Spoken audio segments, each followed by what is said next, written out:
Hello mga guys! Anian na sa daan yung Ate March. Magluluto na naman tayo.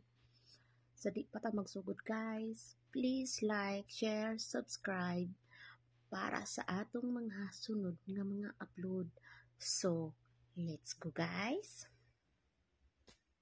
Hello guys! Nandito na naman yung Ate March nyo. Magluluto tayo ng meat salona recipe. Ayan, ganyan lang guys. Ganyan na ginagawa natin lagi guys. Yung luya. Hindi, wala na tayong onion at saka garlic. Pero ilagay ko lang sa description ko guys kasi yun ang pang sahog. Ayan. Nahuli pa tuloy yung ko guys, yung cinnamon stick.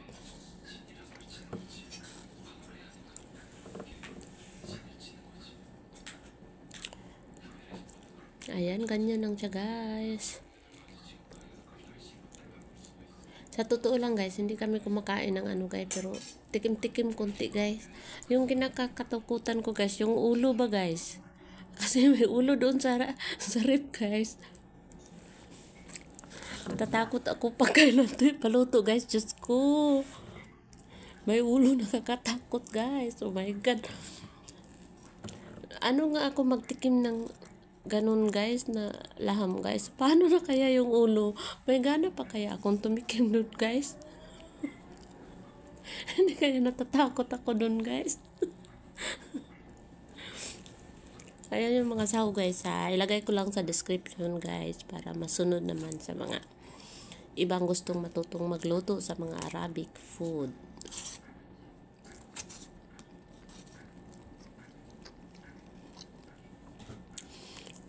Ang hassle lang niya guys kasi ang tagal mo pakuluan guys para lumambot guys. Ilang oras din tayo magpakulo niyan guys.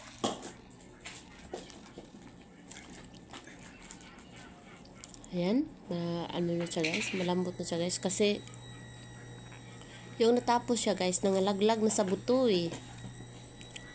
Sobrang na guys, sobrang lambot na guys.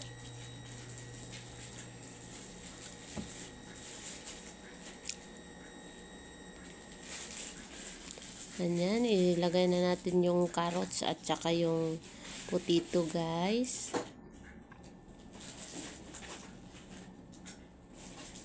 Halo-halo lang ng konti.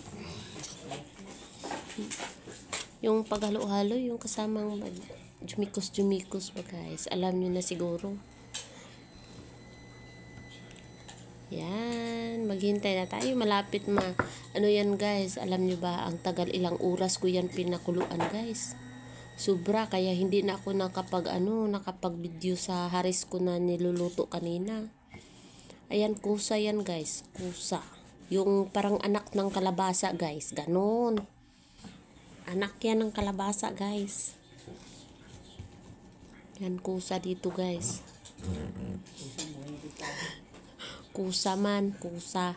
Tapos yan yung talong guys. Tapos ayun, pag gawa ko niyan guys na na lahat, para nang nilugaw lahat guys. Naku.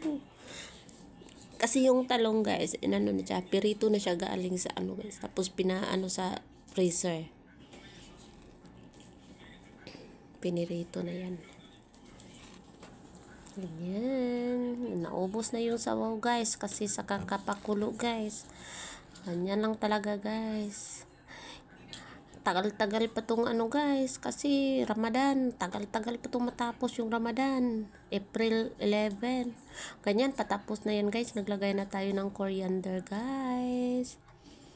Patapos na yan ating niluluto. So, thank you for watching guys. Sa uulitin. Maraming salamat. Like naman kayo dyan guys. Ganyan, patapos na yan guys. Salamat sa panunood.